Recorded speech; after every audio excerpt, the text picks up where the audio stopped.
going down.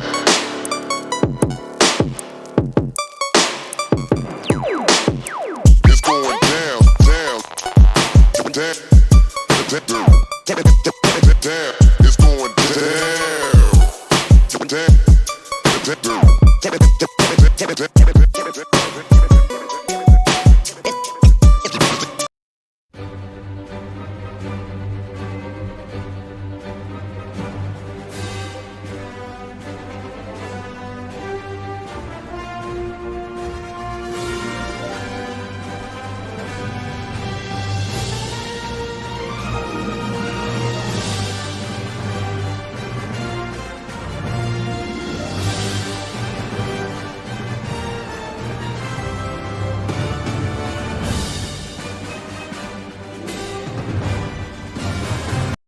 The Americans tell lies. Each day our forces grow stronger. Each day we move closer to our goal of driving the infidel... What are they? Nothing. Carry on. Driving the infidels from our motherland. We are not afraid to... Are they subtitles? They are, aren't they? No. Well, what do I need subtitles for? Can't you understand what I'm saying? I studied English at the bloody American University in Cairo. Well, obviously I can understand what you're saying. Oh, but you see how they condescend to us with their subtitles. Oh, maybe it's teletext, for the hearing impaired. Teletext. No, a lot of TVs come with teletext nowadays. Wait, say something again. My friend has an 80 Hey, how come he doesn't need subtitles? Well, obviously he's comprehensible. No, I'm not. Look, if you... I speak perfect English. She sells seashells by the seashore. Peter Piper picked a peck of pickled peppers. Round the ragged locks the Oh! The situation remains as dangerous and volatile as ever here in northern Iraq. While the rebuilding continues... What? I can't understand you speak English. Where is your subtitles now? Oh, you think you're so good. Look at me. I got subtitles. Kerry Downs, Iraq. Shut up. That must have been technical difficulties there, folks. I don't know what the hell that was. I don't know what's going on here. But anyways, as usual, crazy shit's going on at the MCU's Bleeding Edge. What a surprise. This is a very impromptu show this evening. I just threw it together kind of on the random tip. And we had some intense technical difficulties going on, or we would have been live like 20 minutes ago. Thanks, Gunnar. You're welcome. You're welcome. I'm just playing, Gunnar. I'm just playing. Gotta make my appearance felt, Yes. We appreciate that impact. So for tonight's guest panel, we've got again recording with me again within like a 5-day period or whatever. We've got Nate the Great.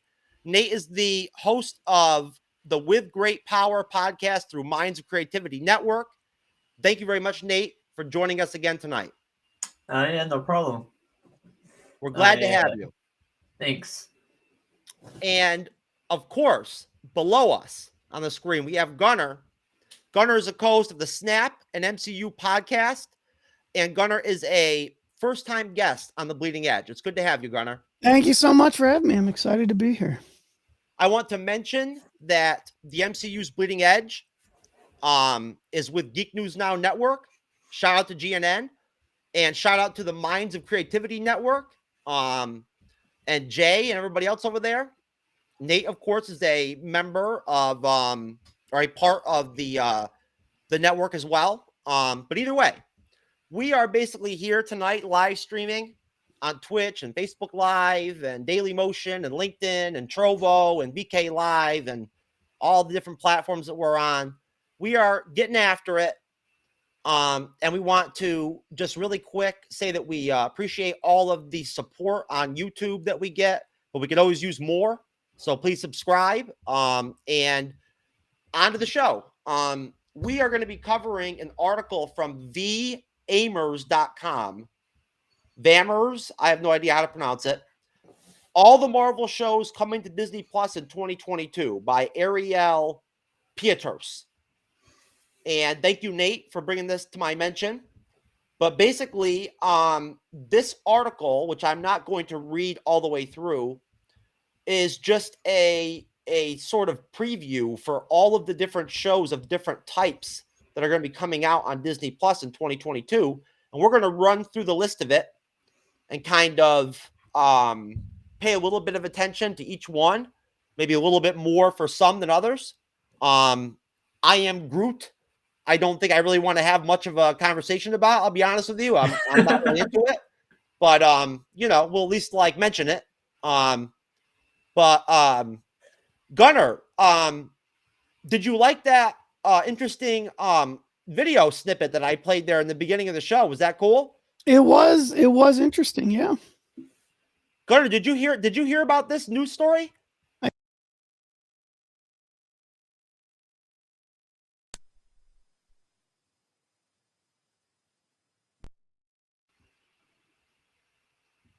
That damn Chloe Zhao, man.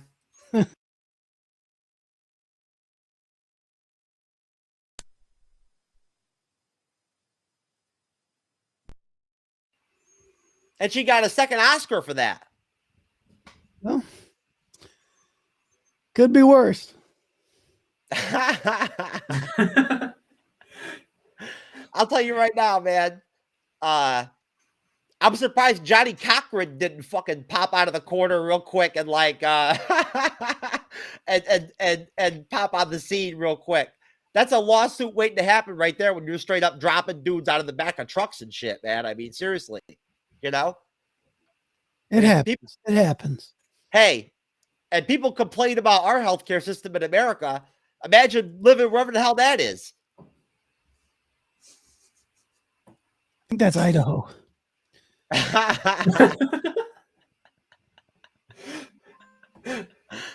Oh man. Anyways, that's what the medical service is going to be like when we have government healthcare. When it's taken over by the government completely, that's going to be the level of care we're going to get. But hey, we don't do politics here on the Bleeding Edge.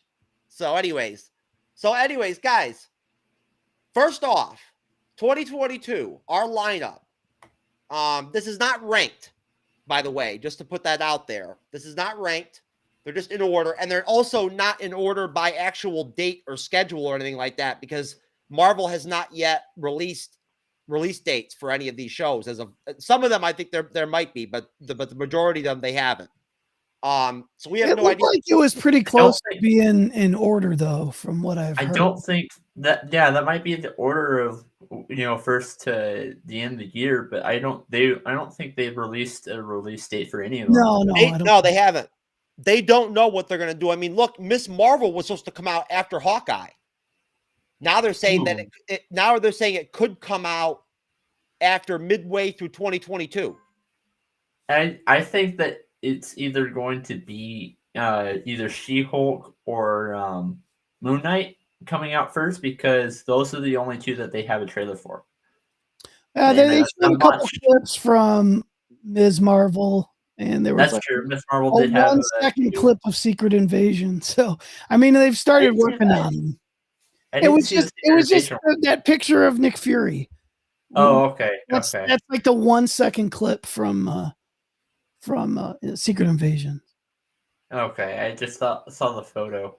You mean that new still shot or whatever? Where that's from Secret Invasion, I think. Yeah, that looks pretty cool. Hey, William's going to be joining us, guys. Just so you know, William from Geek Gauntlet Podcast is going to be coming on here in a little bit.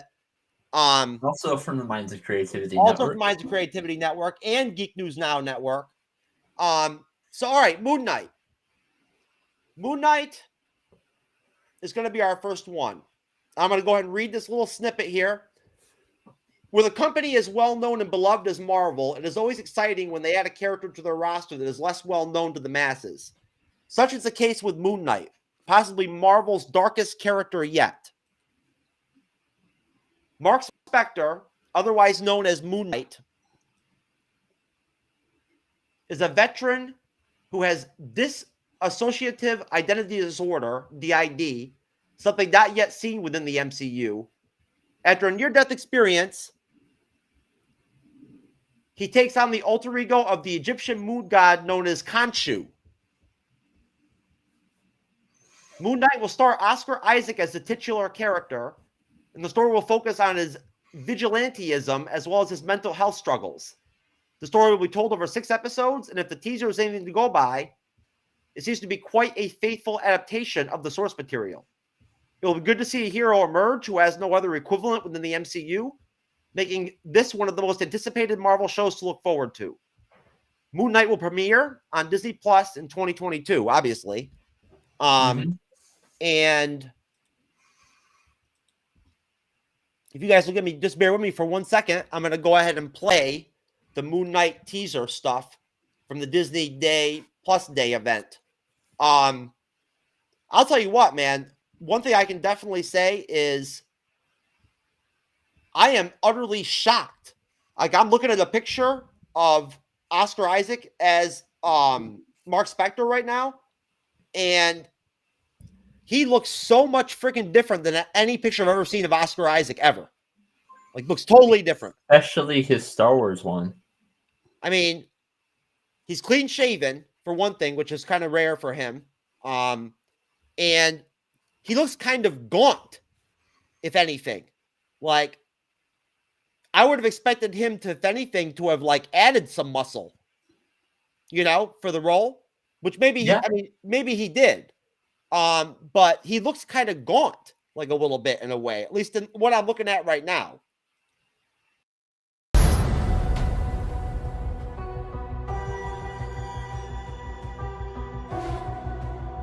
I can't tell the difference between my waking life and dreams.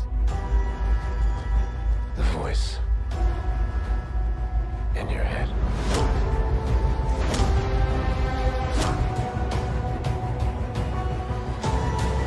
It devours you.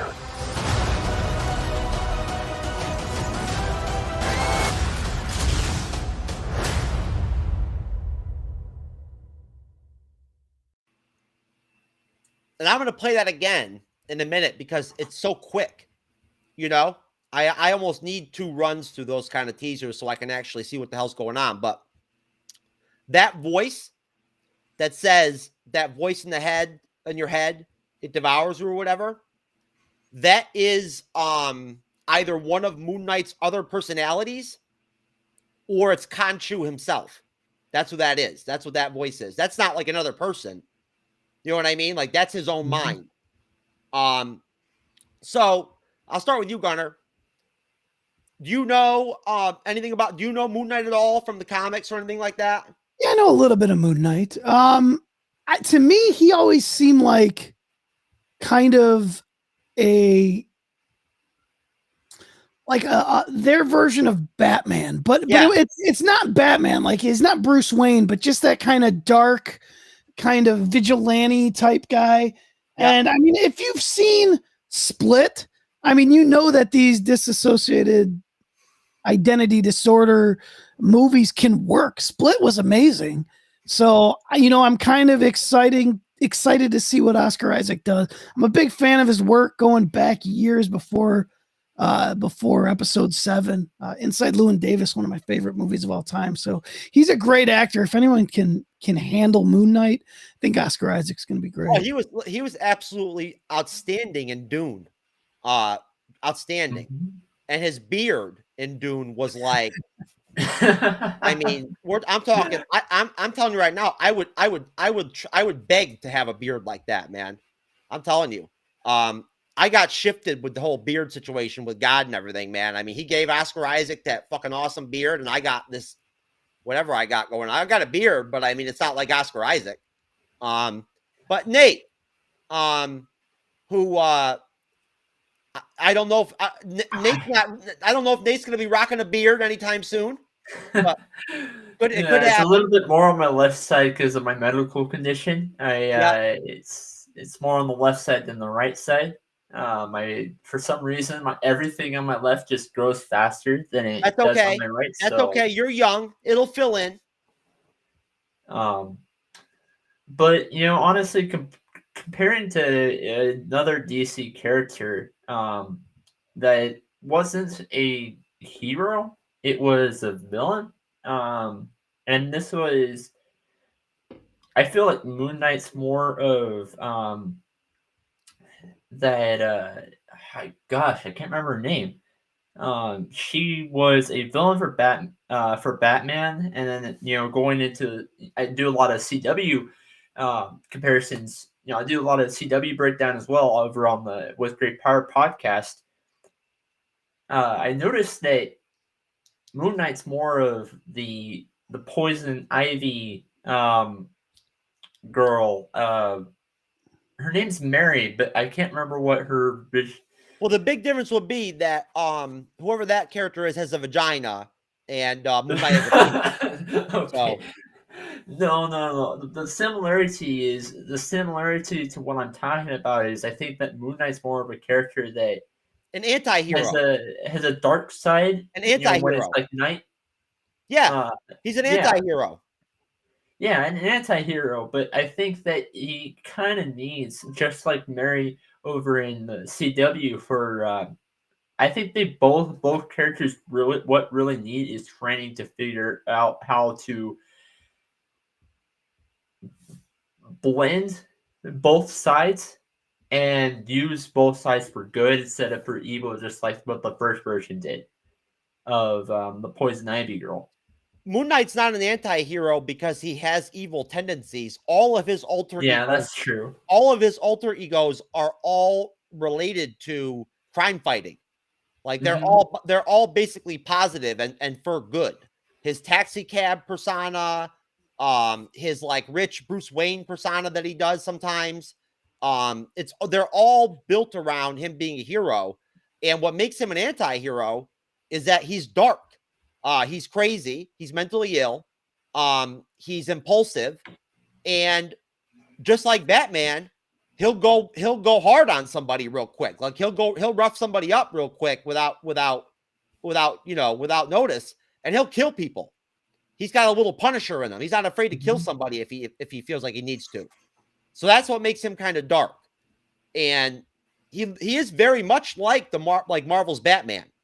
I mean, their costumes mimic each other almost perfectly, just different color schemes. But they mirror each other perfectly. But we talked about this the other night, Nate, and I'll ask you, Gunnar. Now, don't get me wrong. You know what? Let me play the teaser one more time.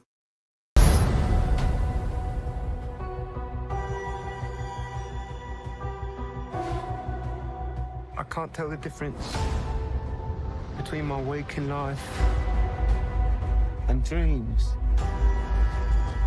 The voice in your head.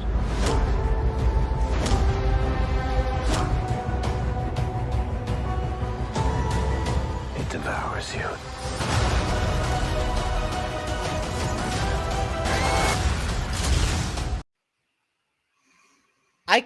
I'm telling you right now, every time I hear him talk with that weird accent that he's using now, Oscar Isaac as Mark Spector, when he's like, I can't tell the difference between my waking life and dreams, it sounds so freaking good. Yeah, like, it does. Whatever that accent is that he's doing is just ridiculously good. In the CW for Poison Ivy, and that's her name. I just looked it up. It was Poison Ivy. I got it right. The Poison Ivy character. Their name's actually Poison Ivy. But with the CW, her trigger to get to both different versions of herself is sunlight. If it's dark, she's this good, nice human being. But if it's in the sunlight, then it's she's this evil kind of. She has this evil persona to her. Now that going into that is Marvel, great, Nate. I do not know how that connects to Moon Knight or Mark Spector, but that is great. No, I get that. I get that it's evil and bad, but I want to know in Moon Knight what triggers his different personas. Well, it's simple. He was abandoned to die in the desert as a mercenary, and he was saved by Khonshu, the Egyptian moon god. Oh, and okay. That's who made him Moon Knight. And so Khonshu exists in his mind. Like he's there. He's a presence in his mind. So he's got Khonshu in there. And then on top of that, when he becomes Moon Knight, he develops all these different personalities and these different types of himself, like Mr. White, I think it's called, or whatever, that they showed in the trailer, where he's in the all white, is one of his personas. But he becomes a taxi driver sometimes during the day. He'll drive taxis. And the point of that whole thing is that's his connection to like the underworld and the mafia and the crime. Like he uses that to get tips and to get information. Then at other times, he's like a rich Bruce Wayne type character. He bounces from personality to personality. And as a part of that, he loses and cannot remember or identify who his real self is. Are these personas controllable? Yes. Okay. So that answers my question. He just can't identify who the real him is anymore. He doesn't know. He can't tell what's going on. Plus, he's got Khonshu there too.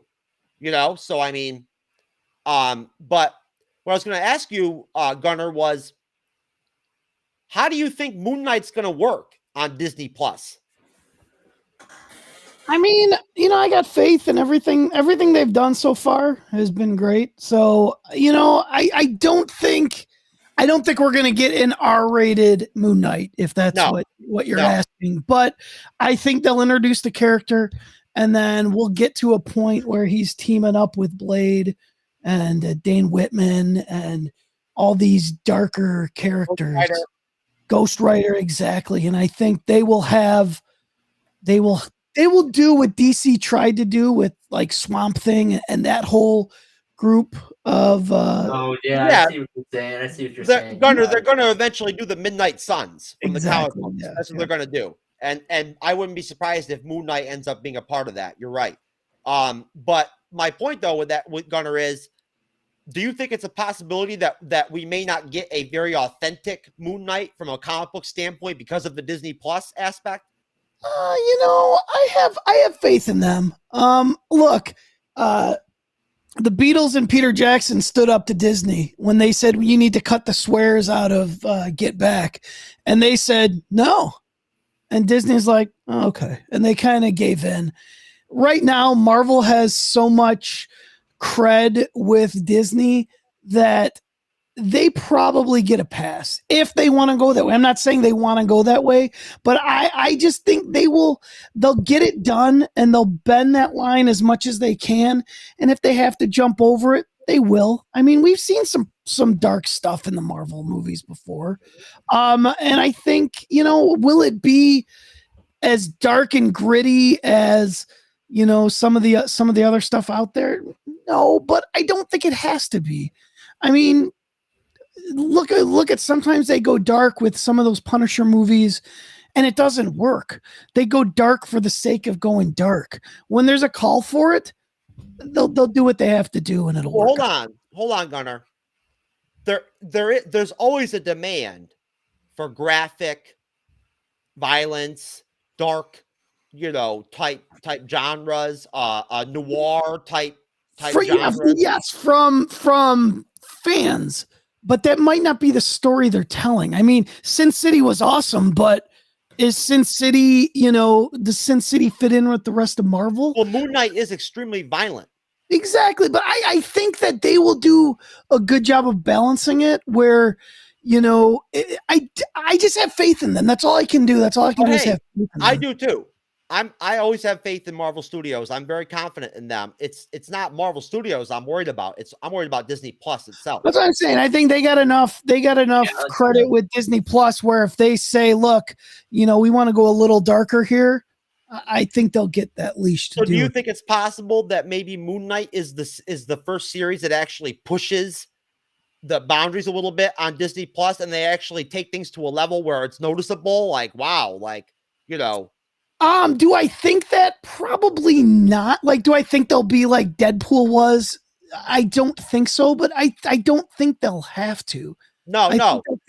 Hold on, Gunnar. I'm not asking for Deadpool type shit. I'm just saying, like for example, what Deadpool did to comedy, where they kind of took the graphic the graphic for the sake of being graphic. Deadpool's great. Love Deadpool. But Deadpool doesn't fit in the MCU. So when Deadpool shows up in the MCU, I think they'll balance that in a way that it toes that line, but I don't think it's going to be as, like you can have an R-rated movie and not, Deadpool was. But there is none of that with Moon Knight. There is as you can tell from the teaser, there's no comedy in Moon Knight. Oh, exactly. But I'm just using that as an example of something that, what Deadpool is so far away from what the MCU is. But I think that they'll find a way to make Deadpool work in the MCU. Yeah. And that's what I think they'll make. Moon Knight was beating the crap out of someone there, or someone that I'm assuming was Spectre was beating the crap out of someone. Will they necessarily show it? I don't know, but I don't think they necessarily have to. No, and you know what?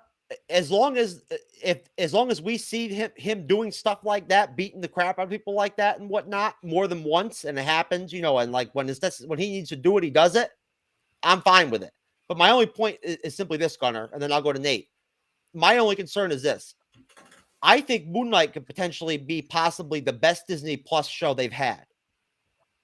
Out of everything they've done, I think it has the possibility absolutely of being the best one out of everything they've done.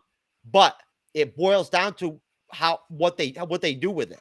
And if you're not authentic with that character, if you don't authentically portray him the way he's supposed to be from the comics, in this one situation, I really think it might be a disservice to the series.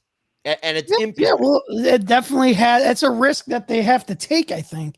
And I think every time they've taken those big risks, like for example, WandaVision, that was a huge risk. It was. I agree. That was a huge risk. It paid off great.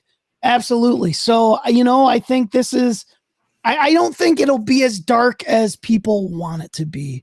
No. The big major fans, but I think it'll be dark enough that I'm fine with it. Like I said, the Moon Knight beating the crap out of someone in that shot. If that's all they show, I'm fine with it. If they turn the camera away and you just hear it, I think that honestly is so much more effective when you don't see the violence, you just hear it. Well, and it's stuff like that they can do to get away with it. I get it. Nate, if Moon Knight comes out and it's pussified, and it's obvious that they're not doing the character proper justice. Do you think that there will be a significant portion of fans, especially like comic book fans like me, who are going to get pissed off?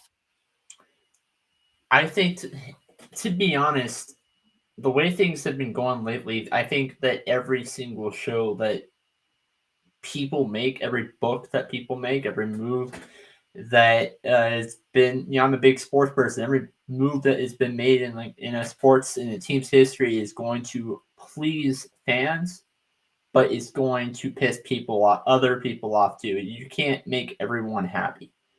So to answer your question, yes, I do think it's going to piss somebody off, but I don't think it's going to piss everybody off.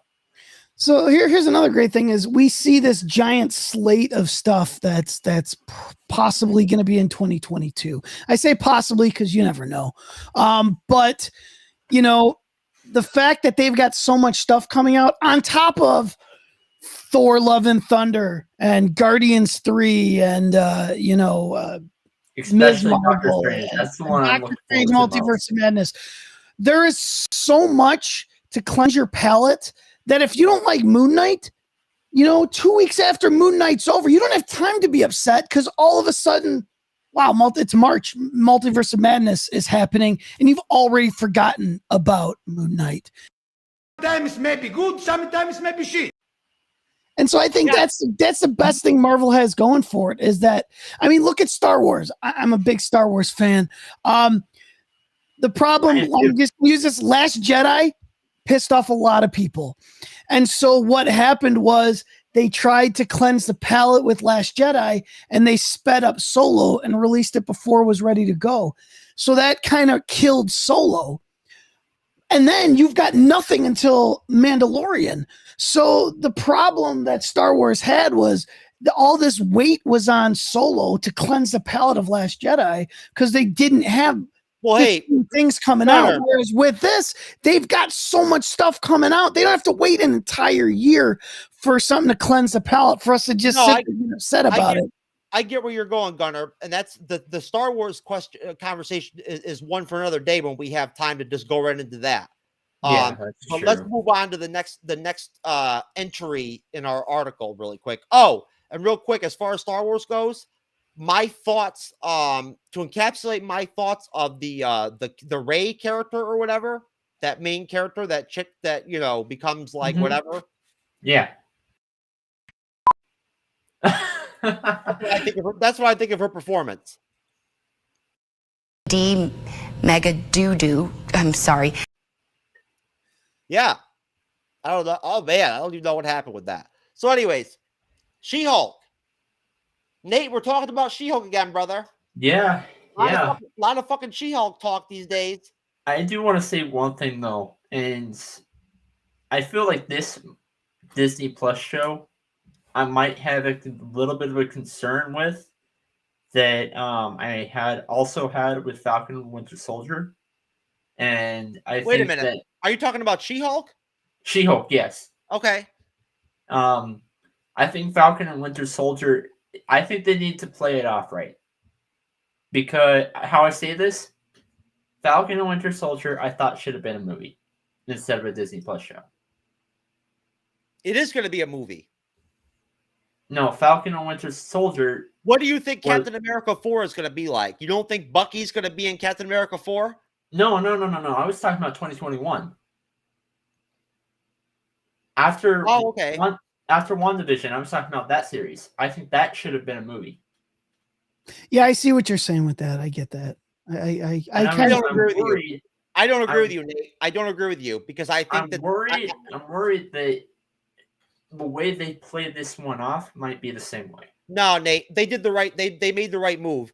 It would have been way too soon for the fans, especially the Steve Rogers Captain America fans, if they just would have went ahead and bypassed the Disney Plus series and they just said, fuck it, we're going to go ahead and do Captain America 4 with Sam Wilson, Anthony Mackie, bing, bang, boom, here you go, take the shield, be Captain America 4.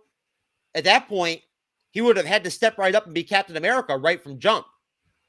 Captain America, Falcon and the Winter Soldier, the series on Disney Plus allowed Sam to kind of earn the shield, kind of like find himself to the shield, get to the right place in his mind where he felt like he deserved to have the shield. I see where you're coming from. Yeah. I'm just saying that struggle that he has in the series where he doesn't know if he deserves to be Captain America, if he's man enough to be Captain America, if he's a hero enough, was an interesting struggle. It made for good TV. It made for good entertainment. And again, Nate, using the Disney Plus series like that to work their way up to Captain America 4 would have been great. You're saying that they should have done the Falcon and the Winter Soldier as a movie? Yeah. Okay. Especially more towards the beginning. Towards the end, the maybe not as much. I just felt like the beginning was, slow, that there really wasn't any the way they ended each episode, it didn't really kind of conclude a story, if that makes sense. Well, you can say whatever you want about the series itself and the episodes and whatnot, but my point is simply that you got to look at it from Marvel's perspective. The Falcon and the Winter Soldier series, I think got either the second or the third highest ratings out of any of the Disney Plus shows that have come out. So, it was a major hit. People were really looking forward to it. There was major anticipation for it. Mm-hmm. I agree with you. You can't blame Especially Marvel since how well they did WandaVision. Yeah, so you can't blame Marvel Studios for wanting to do that as a series. But go ahead, Gunnar, do you have anything to say on that? No, I look, I love Falcon Winter Soldier. I thought it was great. I also think of the 4 live action series we've gotten, it's been the worst. I think part of it is finding I know what Nate's saying. It was a Marvel movie that they kind of put into a TV series. I would agree with you. Gunnar, I would agree with you 100% on what you just said as far as like where you rank the show, the series. I would agree with you, but I got to see what happens in Hawkeye episodes 5 and 6. I think Hawkeye 5 is going to blow us all away. And I'm loving Hawkeye. Loving Hawkeye, every second of it. It's great. I got to see it though. I got to see, because I'll tell you right now, if for whatever reason in episodes 5 and 6, the show tanks or some shit, at that point, I don't know if it's better than Falcon and the Winter Soldier. I don't know. Yeah, I mean, if it tanks, obviously, yeah. But yeah, I at the same time, though, I think what makes these series so great is the little thing, like Hawkeye, the scene where he is talking to Nat on the phone, and Kate's like writing down the message. Like, it's those little things that you wouldn't get that in a movie. It's those little touches that they can spend just that little extra time on. You know, for example, with Falcon and Winter Soldier, Falcon going to get a bank loan. You know, I mean, that's a scene that probably wouldn't make the movie, and that scene was great. I agree with you. I agree with you, Nate. I think it might have been a better movie, but at the same time, like, I sit there and I watch Black Widow, and in this age of Marvel Disney Plus series, I'm like, man, like, I wish Black Widow would have been a Disney Plus series. And part of me is like, man, I wish Eternals would have been a Disney Plus series. And I think it's because I look at Black Widow and I'm like, man, I would have loved to have seen these flashbacks with Clint Barton. Like, how do you have a Black Widow movie and not have Clint Barton? How do you have a Hawkeye series and not have Black Widow? Like, I think that's kind of missing in it. But yeah, I mean, I love Falcon Winter Soldier, but yeah, I think you can have that, and that's a decision. That's a question that we're going to ask about all these. I think She-Hulk, though, I do think that'll be great, and I think that's, no matter what, that's their loophole. I mean, Universal still has the rights for Hulk. Their loophole is television. They can put a Hulk in other people's stories, and they can bring in these Hulk characters. That's why I'm excited about She-Hulk. Not to jump ahead, but I mean, we're not jumping ahead. That's exactly where we're at. You didn't ask me. That's what I mean by jumping ahead. Like, I'm excited about seeing Abomination again. I'm excited about. No, hold on. Let me read this summary really quick from the article for She-Hulk. An expected update, but appreciated nonetheless. The Disney Plus event offered a first look teaser for the much anticipated She-Hulk television series. It stars Tatiana Maslany as Jennifer Walters, otherwise known as She-Hulk, and follows her career as a lawyer specializing in super-related cases. The Marvel show will consist of 10 episodes, which is a lot of episodes. There's also confirmation of Mark Ruffalo, who stars as Hulk from the Avengers, reprising his role for the show. Other confirmed names associated are Tim Roth, who will be playing the Abomination. There you go. Ginger Gonzaga, Renee Elise Goldsberry, and Jamila Jamil. She-Hulk will premiere on Disney Plus in 2022. Now, we know for a fact that we're also going to potentially probably get Matt Murdock as a lawyer, not as Daredevil. Okay. In the series, we're going to get Matt Murdock. And you never know, maybe we'll get Daredevil too. Who knows? Yeah, I don't think they're gonna. I don't think they're gonna give us Daredevil either. I mean, he makes sense because he's a lawyer, especially because he was in the trial of the Incredible Hulk back in the 70s or 80s. But there has to be. You got to remember. You got to figure, Gunnar. There's got to be some action scenes and stuff like that do go on in the She-Hulk series. I think there will be. I think this is gonna. And if Matt Murdock shows up, that'll be awesome. And I wouldn't be surprised if that happens. But I think this is gonna be more of just. So what they've done so well, and I'm going to use Civil War for an example. Civil War was a Captain America movie. I mean, you could look at it and say, wow, this is the Avengers movie we want of Age of Ultron to be. But it was so much of a Captain America movie. And I think this series is going to be a Hulk series. I mean, it's going to be a passing of the torch on the She-Hulk, but I think it's going to be more about just kind of her origin, and I think this is going to contribute. I think this is where we're going to see the Thunderbolts assemble, something that we've been teased ever since. Wait a minute. Tell me, make that connection for me. Where do you see the Thunderbolts coming together in She-Hulk? Because we know that General Ross, who leads the Thunderbolts, he is a Hulk character. I mean, he is from the Incredible Hulk. That's his franchise. And if there's going to be a place that they give him that platform to start his Thunderbolts, it's going to be, and maybe they're still a little far out because they haven't quite finished making out the team. But I think we are going to get major players lined up. We're going to get the Thunderbolts. Yeah, I agree with you 100%. Go ahead, Nate. I have one connection real quick. Do you think that there might be a scene with Wong? And here's why I say this. You remember Shang-Chi when Wong was fighting the Abomination? Yeah, I mean, they might expand on that a little bit more. And I think they would have to. He's in the whole show. Yeah. I'm not saying that he's in the whole show. I'm just saying that he might appear in a scene or two.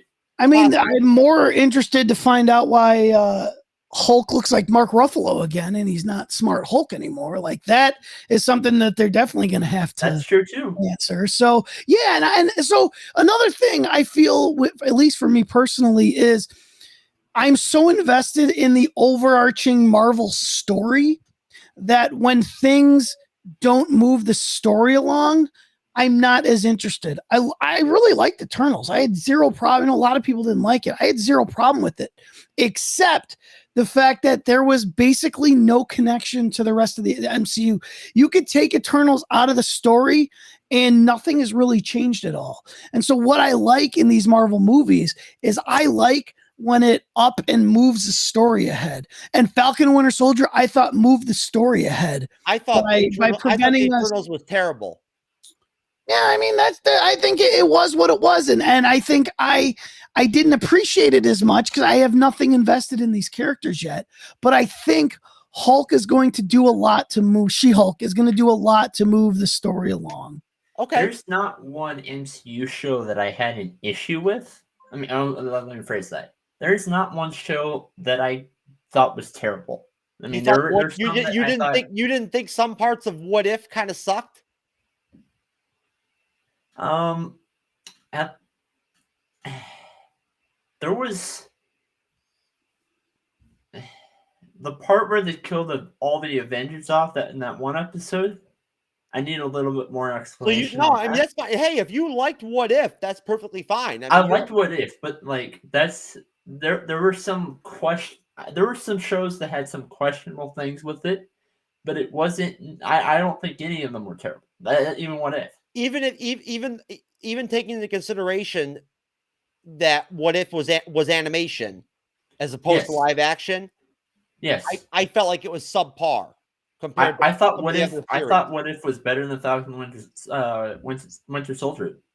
Yeah, well, at the end of the day, Loki has been the best series out of all of them. So, without question, as far as I'm concerned, and is She-Hulk the kind of character, the kind of series where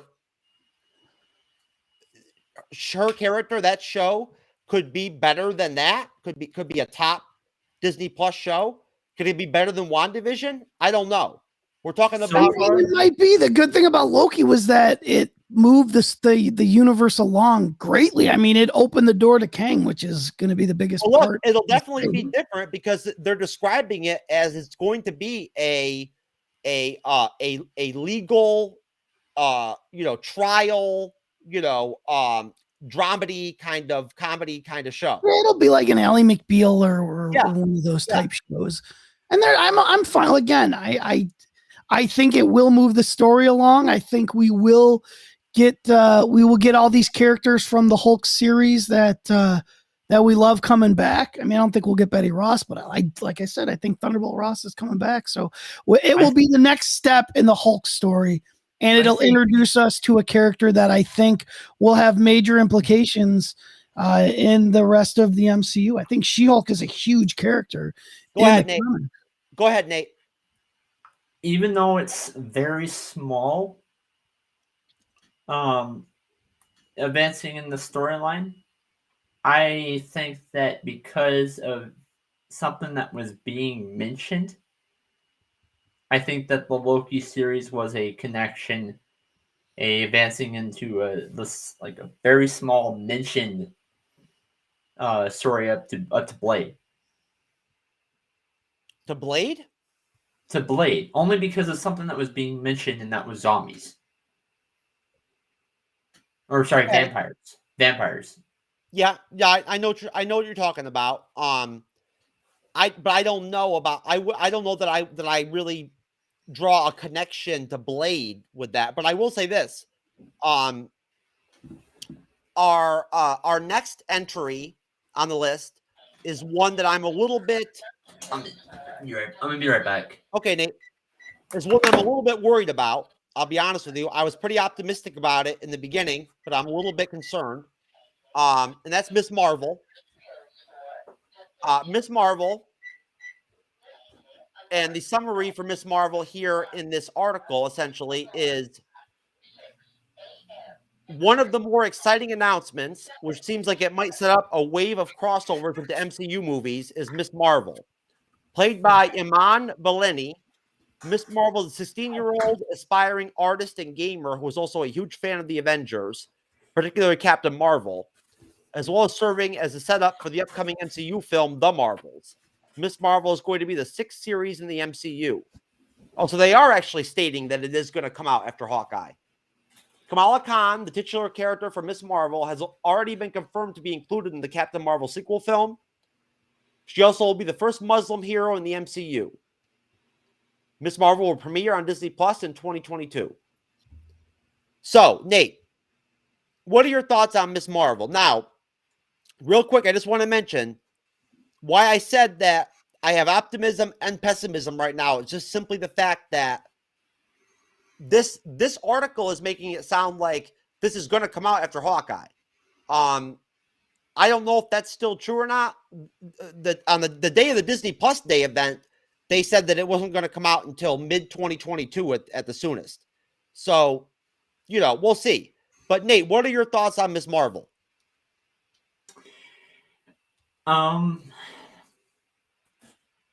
So I think that I have one question. Have they released the full cast list yet? I know that they released some characters, but have they released the full cast list? I don't believe so. I don't think so either, no.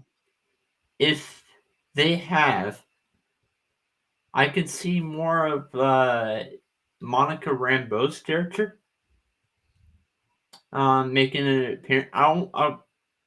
appearance. I can see more of passing on the torch thing for Carol Danvers, or I can even see this one being where she's the there is no character, maybe storyline connection, yes, but there is no character connection. There is all brand new set of characters. But if they do play another character that was been played on another movie or another TV show, I can see it being more Monica Rambeau. Yeah, I think this is just going to be an origin story. I think simple origin story. Give us this. Yeah. So when it comes time for Marvels, I don't think this will be passing the torch. I think if anything, that'll be Marvels or Captain Marvel 2, whatever you want to call it. But so Marvel is getting younger. We know that they're slowly giving us the Young Avengers. We know that Gunnar, I think you're right. I don't think there's going to be any passing of the torch going on because all of these characters that we just mentioned that are going to be in the Marvels are going to be in the MCU for another 10 years. Brie Larson, Monica Rambeau, Miss Marvel, they're not going anywhere. You know what I mean? Like, yeah, Brie Larson is under contract for like another, I don't know, 7 films or something like that. She's not going anywhere. I'm just interested to see how someone could be a fan of Captain Marvel. She's been on this planet like for 2 seconds. She flew through Thanos' ship. That's it. How does anyone know Ms. Marvel?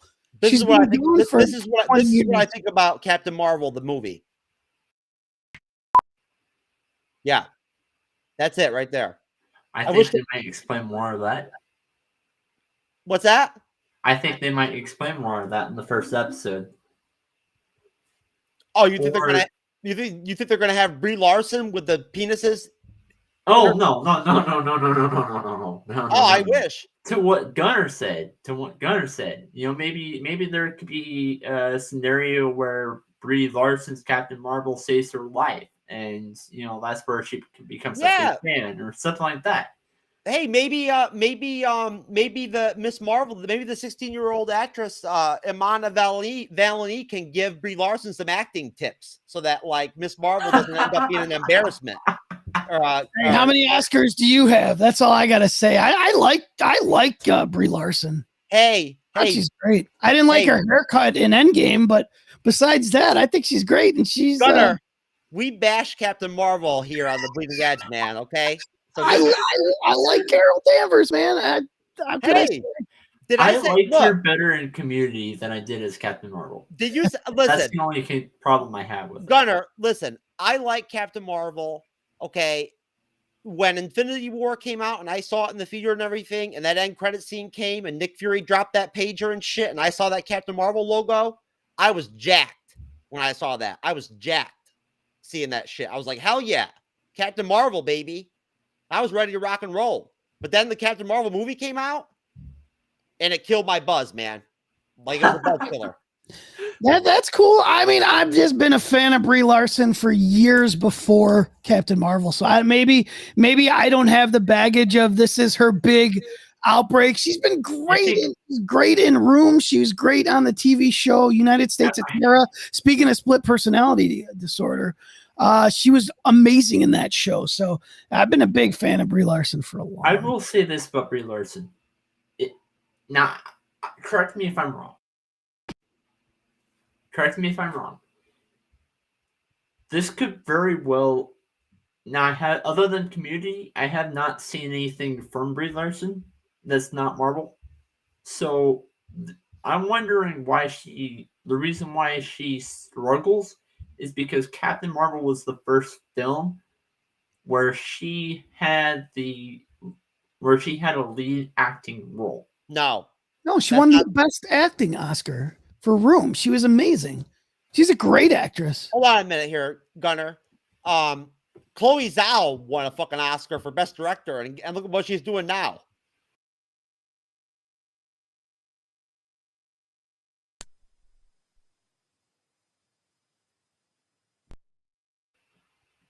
There you go, man. I mean, hey,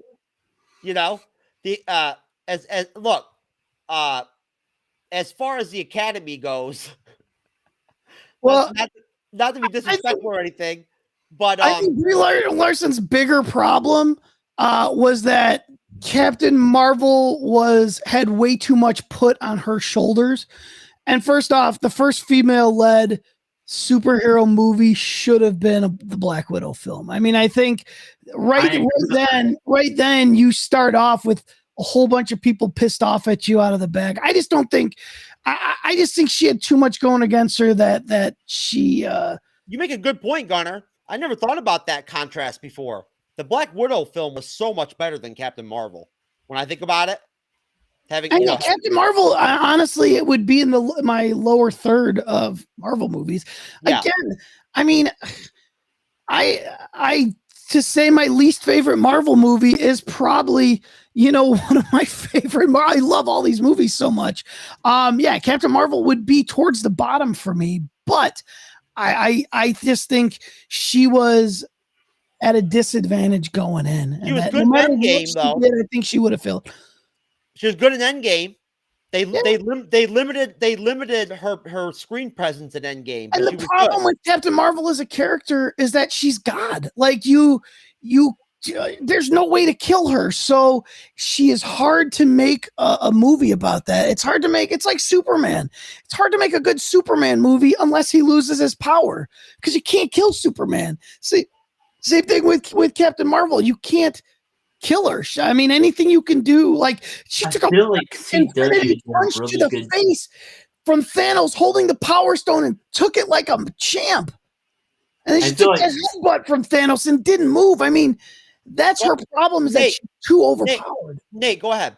I feel like CW did a very good job doing Superman and Lois, though. Yeah, I haven't seen that. I've heard it's great. It's really good. I'm a big Tyler, what's his name, fan? Hochin. I met him when he was a little kid, when he was in Road to Perdition, and he was a good guy back then. Road to Perdition's a good movie. Fat and sassy. Wow.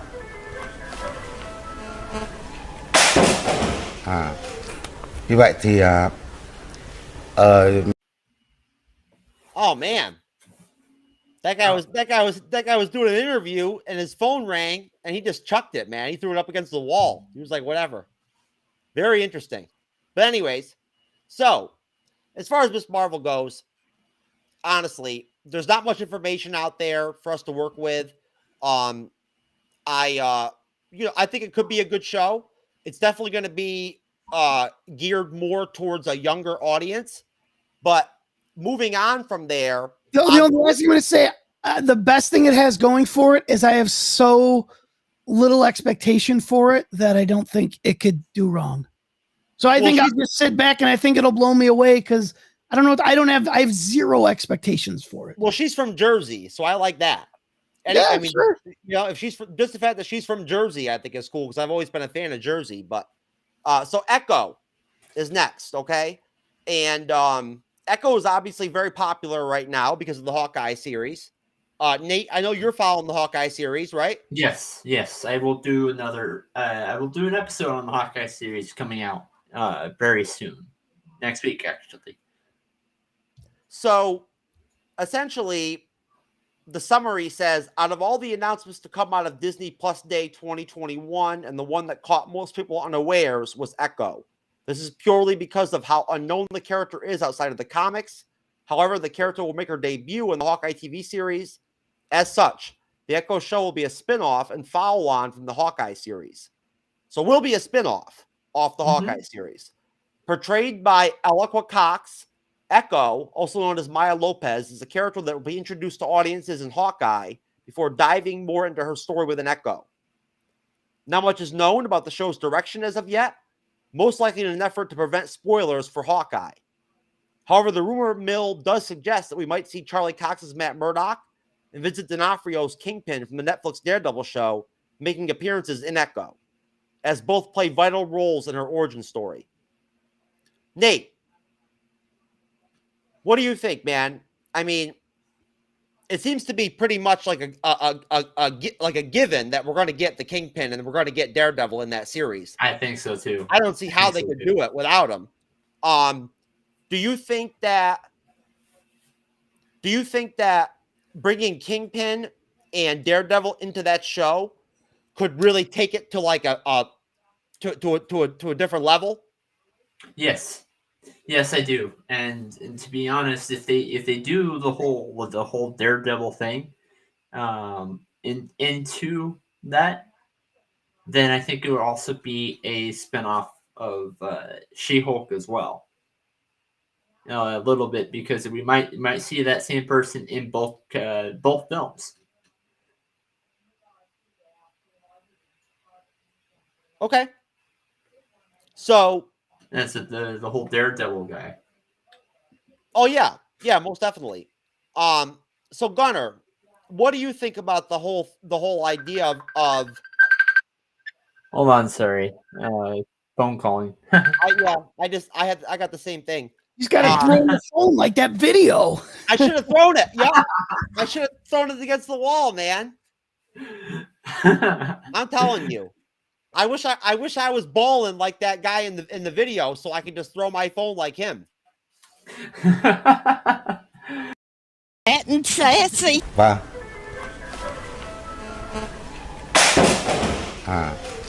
Như vậy thì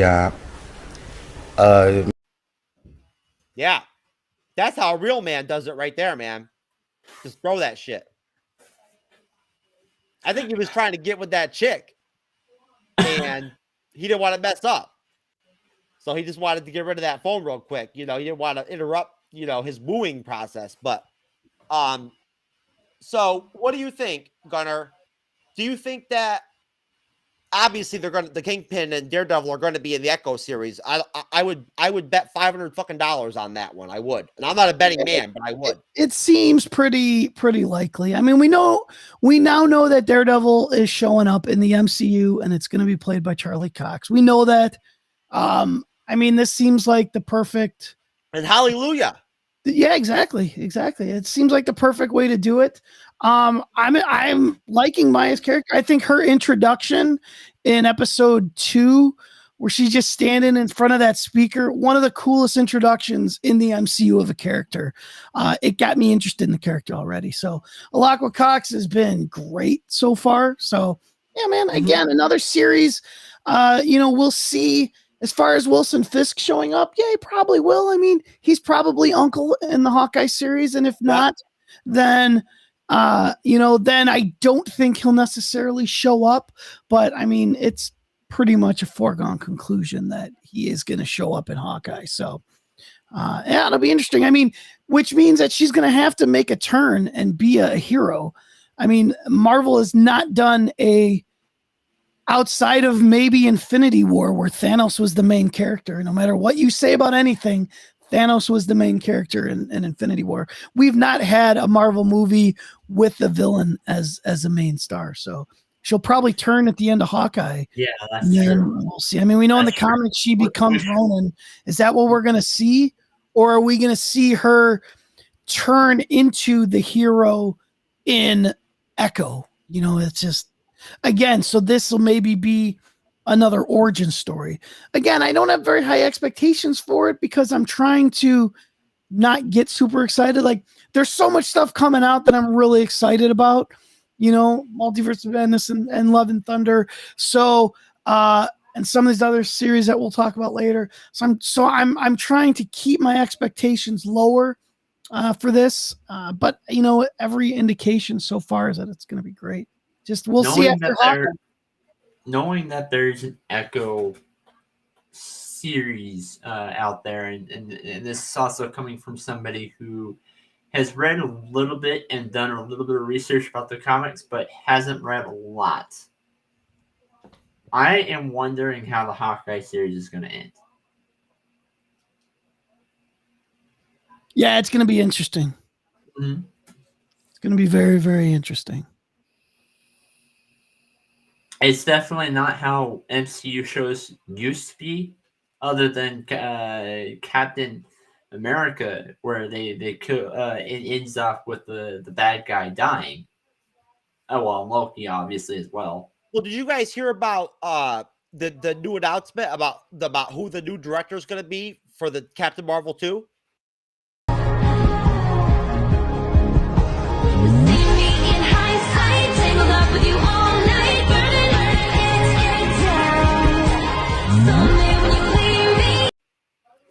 Yes, that will be the director of Captain Marvel 2 right there. And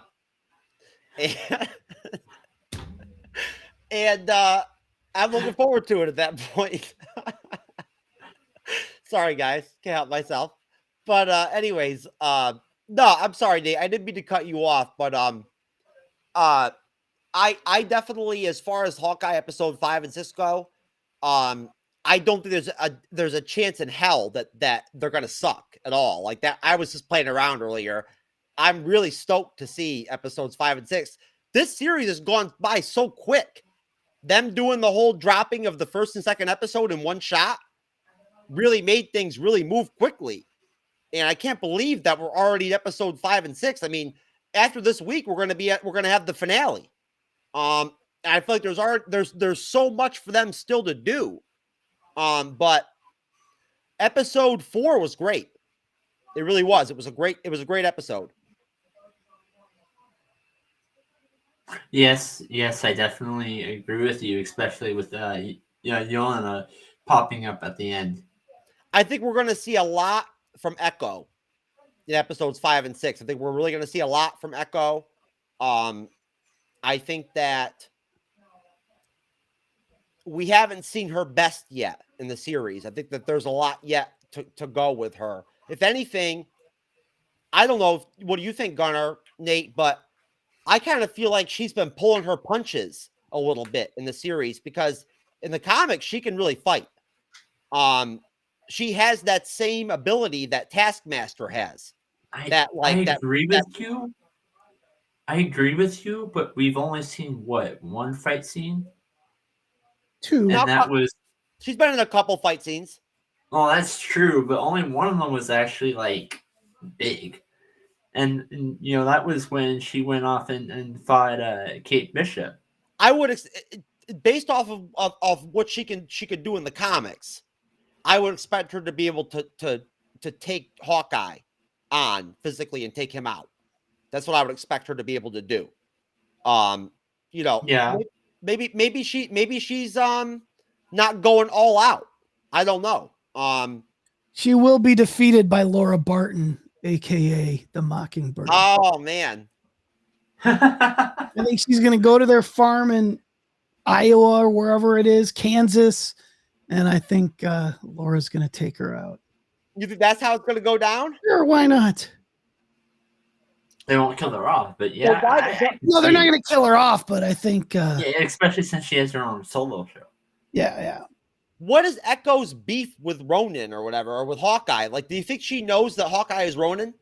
No, not yet. I think... but she thinks he knows who Ronan is. It's because Ronan killed her father. Mm-hmm. And that's what's going to turn her when she finds out that it wasn't Hawkeye that killed her father. I think more it's more of I think that she thinks that Kate Bishop is Ronan because she did go out and wear Ronan's costume. I don't think she thinks that anymore. Honestly, that's true. Kazi killed her father. I'm saying it here for the first time. Kazi dressed as Ronan and killed her father. Watch. I don't know.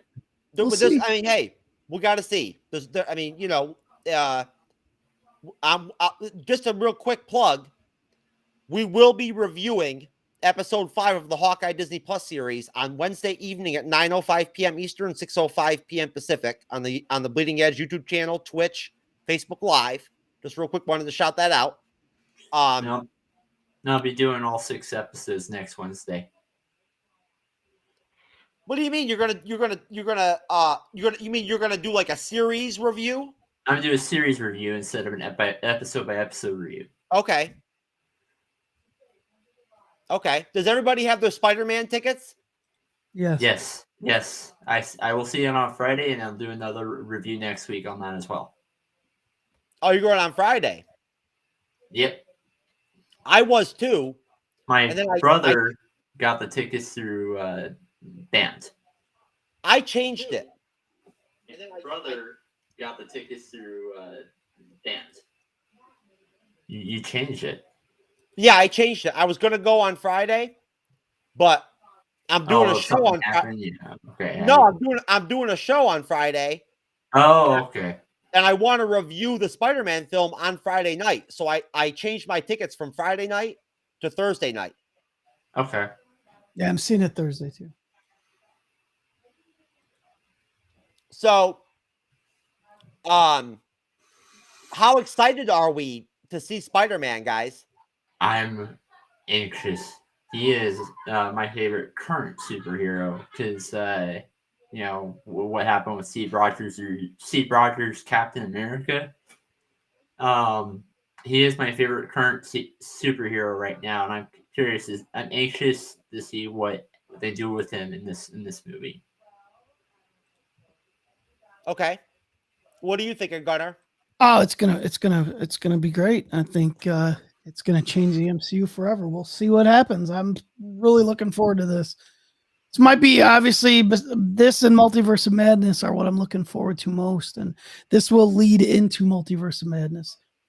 Yeah, which is why I think that Loki and WandaVision will make an end credit scene appearance In this? Mm-hmm. In Hawkeye, you think, or in Spider-Man? In Spider-Man. Oh, okay. You think Loki's going to be in Spider-Man? end credit scene, not the movie, but the end credit scene, yes. Do you guys think the Scarlet Witch will be in the movie? No. I mean, maybe in a post-credit scene, but she's not going to. Post-credit, I think both of them will be in a post-credit scene. I don't think they'll be in the movie part, but I think both of them will be in the post-credit scene. Okay. I think the post-credit scene is going to be when they reveal that that wasn't Doctor Strange. That Doctor Strange is stuck in the multiverse somewhere. And the guy that we think is Doctor Strange is actually Strange Supreme from What If. No. Ooh. Why does he have the Eye of Agamotto around his neck when that thing was destroyed in Doctor Strange's universe? What does Strange Supreme want more than anything in the world? He wants Christine. Where is Christine alive in the MCU? So I think he's going to go to the MCU. He's going to mess stuff up. He's going to trap Doctor agree with Strange. Jeff. I don't think that's going to happen, but I wouldn't be surprised. Yeah, we'll find out. I mean, that's not Doctor Strange. I don't think that 0% chance that is the Doctor Strange that we know and love from Endgame, Infinity War, and the Doctor Strange. And you could be right. Now, guys, let me ask you a question, a little off topic. Who was a Game of Thrones fan? I've never seen. I watched 5 minutes of it. I got so bored. This is a true story. I'm not making a joke. I had a knock on my door. It was a Jehovah's Witness. I talked to him for 2 hours because I didn't want to go back to Game of Thrones. That's not a joke. That's a true story, and I never went back. Couldn't make it through the first maybe 10, 15 minutes of the movie. Or the show. Actually, well, I will tell you this. And then I'll ask you, Nate. Honestly, Gunnar, I did not become a fan until after the show ended. I watched the first season and then I stopped watching it. But I got into it when it was over. And it's actually pretty damn good. I'm reading the books right now. The George R.R. Martin books. They're outstanding. I'm blowing through them like left and right. Like I already banged through my first one. I'm halfway through my second one. And how about you, Nate? Game of Thrones? I have not seen it. Well, I'll tell you right now. The episode The Long Night in season 8. Pull that up on YouTube sometime and watch that bitch. It is freaking awesome. When they fight the dead and the White Walkers and everything and whatnot, and like the final battle. Oh, it's great. So, who's excited for Batman 2? Or excuse me, the new Batman? I am. It's hard not to be excited about a Batman movie. That's right. Amen. Amen. I'm with you on that, man. I kind of like Batman vs Superman too. I don't know. I mean, I didn't love it. I didn't love it, but I didn't hate it as much as the director's cut was. The theatrical cut wasn't very good. The director's cut was way better. I didn't love it. Don't get me wrong. It's down there with Batman and Robin for me, but I didn't hate it. The director's cut. Customers has been tricky. So we claim Sorry, guys. business profile on Google. That's me. I'm playing around. So, as far as Batman 2 goes, Nate, have you seen all the trailers? I've seen one, but I haven't seen all of them. You didn't see the second trailer? I don't know. I might have. Well, I'll tell you what. Check this out.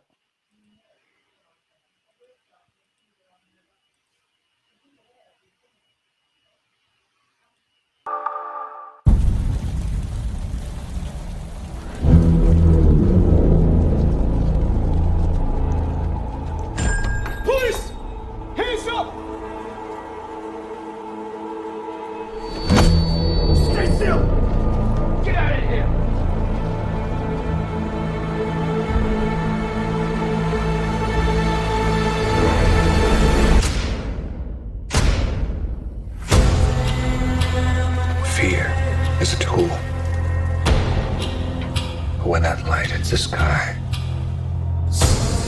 It's not just a call. It's a warning.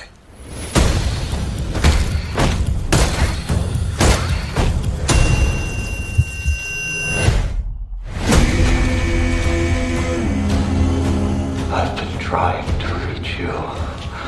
Burn to God! This is a powder keg, and Riddler's the match. I can take care of myself. If this continues, it won't be long before you've nothing left. I don't care what happens to me. It's only gonna get worse for you. Whoa, take it easy, sweetheart. Hear everything they say, ain't you? Maybe we're not so different. Who are you under there?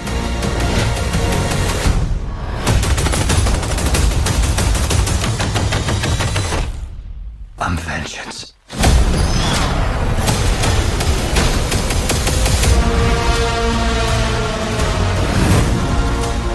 What's black and blue and dead all over?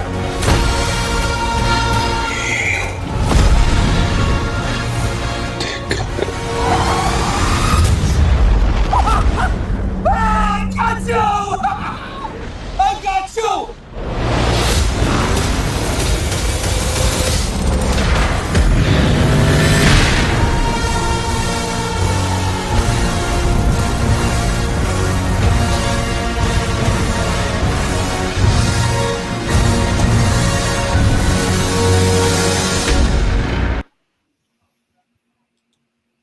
Oh man.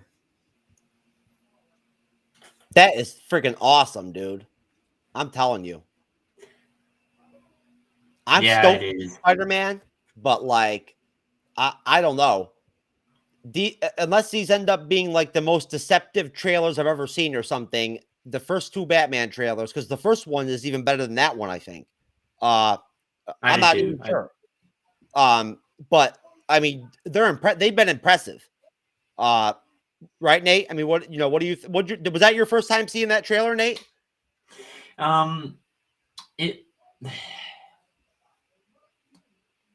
Yes, but it reminded me of a different trailer that I watched.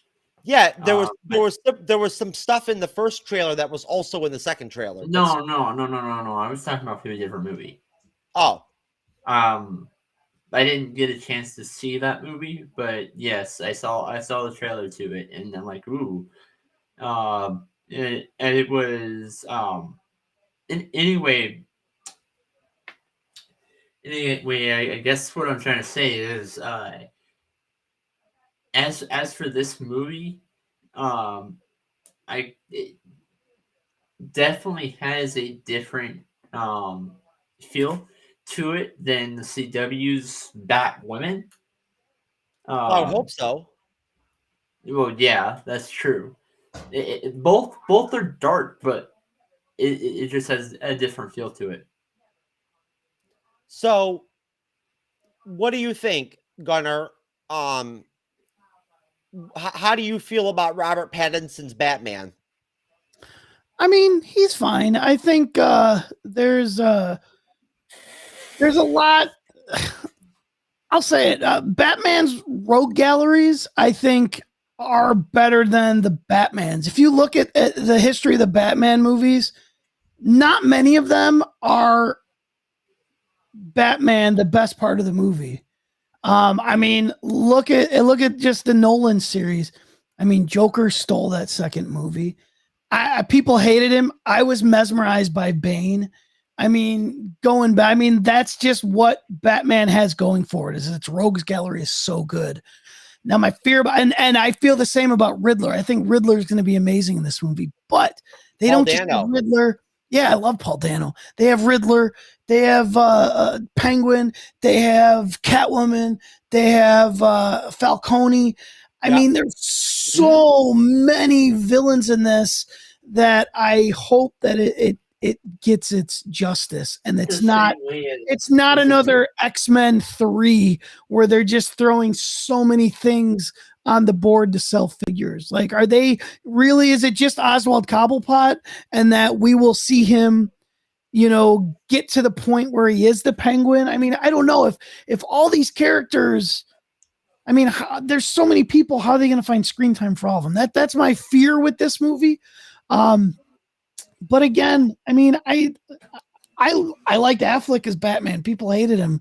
It'll be a 2.5 hour long movie. Yeah, it will. And I don't think Robert Pattinson has to be great.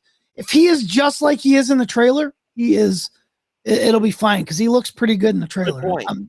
I'm pretty happy. Point. Nate, would you not agree with that? As long as what we saw of him in the trailer is what we get from him in the rest of the film, that's pretty damn good. Yeah, I agree. That's the thing where Marvel is behind DC on. I'm sorry, Nate, I mean to cut you off, but DC's villains are so good that I don't think Marvel's villains outside of maybe Loki, none of their villains have reached that level where you could say, outside of Loki, I'm taking him out, but name a villain that's been in the MCU that could handle his own. We just said, you're talking about the comic books, that's one thing. But if you're talking about the MCU, like none of these characters outside of Thanos and Loki, I don't think could handle their own movie. Whereas DC, especially, we just saw Joker handle a movie all by himself. Yeah, but here's the only problem, though. Go ahead, Nate. Those two guys you mentioned, those are two guys, Thanos and the Loki one is, later part of the MCU. So I think what they're doing is, I think it's getting better and better about it. Well, look, based off of what we've actually gotten in movies that have been made with villains in the DCU versus the MCU, look, the Snyder Cut, the trailers, and how Darkseid looked in the trailers was sick. Fucking sick. Like, seriously, the second trailer for Snyder Cut with Darkseid jumping out of that ship and like landing on the ground and saying like, picking up the sand and being like, I've ground 1,000 worlds to dust, and then picking up the hammer and smashing the hammer and destroying the planet and everything. It was freaking awesome. I thought Darkseid in the trailers for the Snyder Cut was better than Darkseid in the original movie. But the problem is, as far as we all know at this point, they're not going to make that next Justice League film where we would have gotten Darkseid versus the Justice League and everything. So at that point, what we have gotten in the DCU for villains has been like villains like Aquaman. For me, has, other than Justice League and the second Suicide Squad film, Aquaman is probably my highest, like the best DC film for me, that's come out in like the last 5-6 years or whatever. But even then, my only thing with that is, Gunnar, is that as far as villains go in the MCU, they've put more out there to work with than the DCU has. They've also phased them out, which I think is the problem. I think that's why Loki is so good, because he keeps coming back. I mean, Killmonger was great, and it was great seeing him in What If, but his story's done. Unless they do something weird and bring him back from the dead, his story's done. He's someone that I think, give him more time, I think that could be another great villain for the MCU. I think that's going to be... let me cut you off, but Loki is an underrated villain. Oh, absolutely. In the first Avengers film, people just forget how impactful and how good he was in the Avengers as the villain, as the main villain. People just forget, I guess, because it's been so long since that movie came out, and also because of the fact that the Avengers themselves kind of overshadowed him a little bit. But I feel like, and then of course Thanos came out. And let's be realistic here. Josh Brolin's performance of Thanos in Infinity War was like award-winning. As far as I'm concerned, it was that good. Not that the Academy would ever give any kind of real award like that to a Marvel superhero film or whatever, but that's another conversation. But Loki was great. He was literally like, overall, from start to finish in the Avengers, he was excellent. And Age of Ultron is a pretty damn good movie too. And Ultron wasn't bad as a villain. Ultron was a great villain, I thought. Yeah. James Spader does a really good. Ultron was sick. I saw 3 things about James Spader, and Ultron being one of them. Second one was Blacklist. I saw him in Blacklist, and I saw him in Stargate. And he does a really good job in all 3. He was in Stargate? The movie. He wasn't in the TV series. Oh, yeah, the original Stargate film. Yeah, with Kurt Russell. Oh, yeah, I remember. Yeah. Yeah, he played Daniel. Yeah, he was like the scientist or whatever. Mm-hmm. Yeah, most definitely. So, as far as Batman 2 goes, predictions, guys. I'll go to you first, Gunnar, then to you, Nate. 1 to 10 scale, rating from a 1 to 10. What do you? How well do you think the movie will end up being? I mean, do you think it will be like a? I mean, I don't just mean from a financial standpoint. I think it'll be a blockbuster regardless. On a 1 through 10 rating scale, what are the chances do you think there are that it could end up being just a really, really great film in general? Just a well put together, great film. It's going to be a great film. I think. Look who's directing it. Well, hold on, let Gunnar finish. Give me your number. I'll give it a 10. Matt Reeves is amazing. Everything he's done has been awesome. You know what? Felicity was amazing. That's where he got his start. Him and JJ wrote and created the TV show Felicity.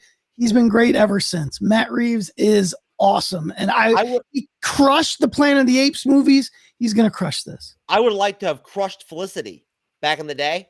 That show is great. Greg Grunberg, man. That show is great. But Nate, all right, here, what's your rating, Nate? Gunnar gave it a 10. I'm going to give it a 10 as well.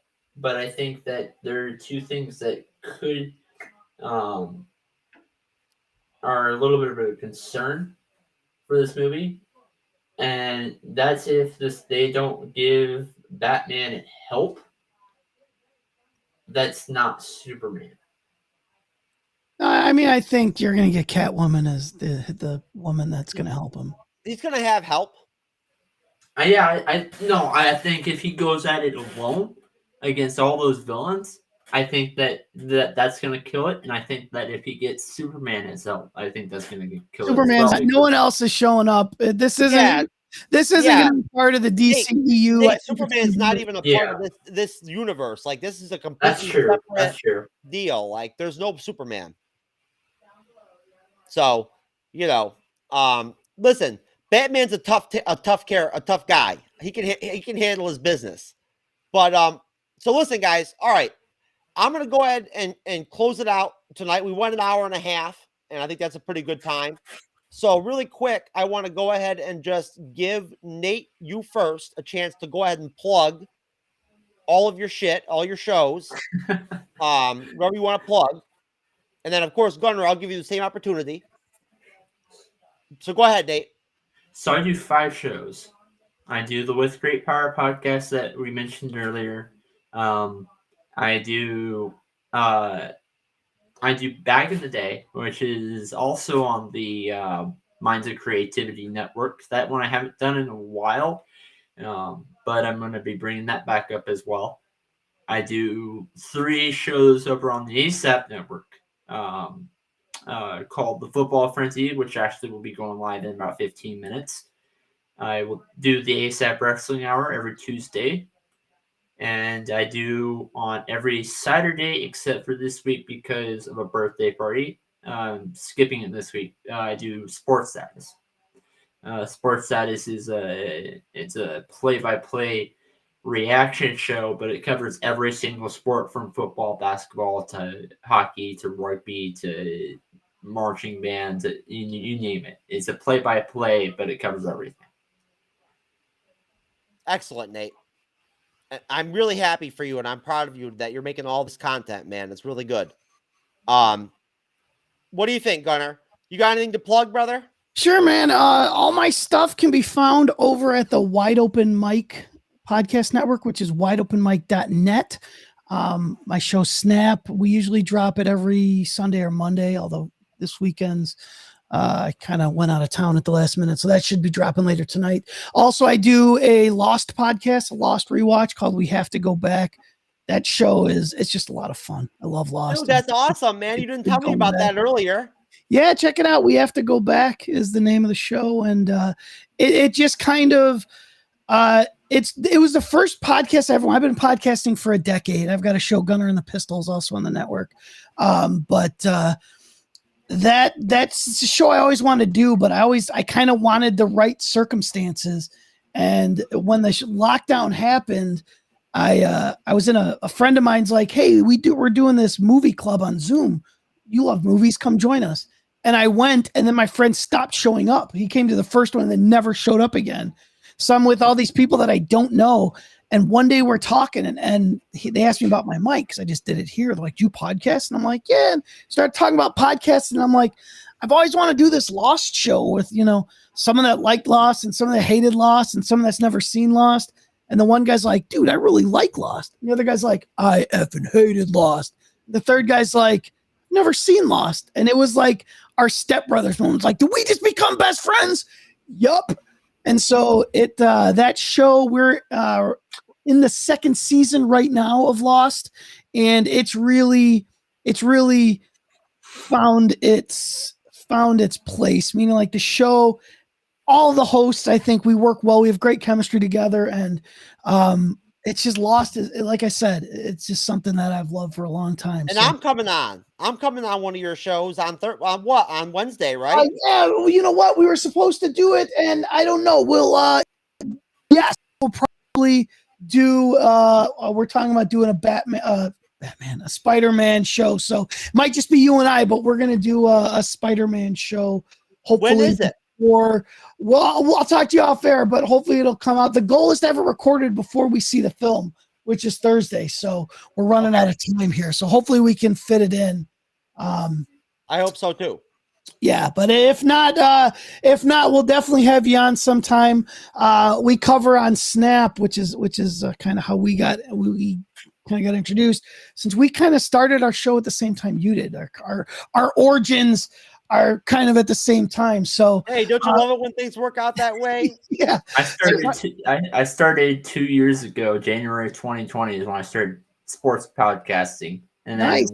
really shortly after, the ASAP network split. That's a long story that to get into another time. That's really when hey, I got inspired to do a superhero show. Well, hey, I've been podcasting for a decade. I've done multiple shows. I come from radio, and all I got to say is people like you are inspiring, Nate. I mean, that's the thing. Just podcast, man. People get so worked up about stuff. I'm like, man, just get out and do it.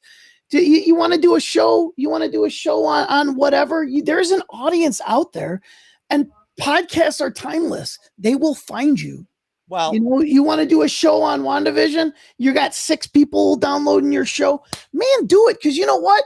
2 years from now, someone might be rewatching WandaVision and say, I wonder if there's a WandaVision podcast. So, man, I'm inspired with people with multiple podcasts. Yeah, so most definitely. It's keeping this industry going. And I think a lot of times people get caught up in the fact that, because now podcasting is the new radio. All these radio people are leaving radio to do podcasts, which, heck, I was the first to jump a decade ago. Just do it, man. That's all I can say. So, yeah, Gunnar, good job for you guys. Gunnar is going to be back on the bleeding edge. My first gig, I say gig, but I've been in sports status for a little while. Sports status became part of a radio station. A new one that came out in New York, and really that didn't actually work out too well. So I ended up parting ways with them, and then hey, Freddie's all, hey, I'm looking to start a new network. Is anybody out there? Nate, why don't you let me plug my shit, man? Come on now, brother. Okay. Spread the wealth here, man. The thing about podcasting, though, is, man, it's hard to keep people interested. Like you got it good. The fact that you keep rotating people in when you get co-hosts. I mean, especially when you're not making much money with it. It's hard to keep people coming back. That's why it's great, Nate, to keep doing multiple shows because it keeps you busy, it keeps you active, and it keeps your skills sharpened, man. No, Nate's a good kid, Gunnar. And like I was about to say, Gunnar's going to be back here on the Bleeding Edge sometime very soon. Nate will be back here on the Bleeding Edge sometime very soon. I want to, again, just shout out to everybody at Geek News Now Network. I want to go ahead and shout out to everybody at the Creative Minds of Creativity Network. I've got to catch up with that, unfortunately. But thank you, Nate.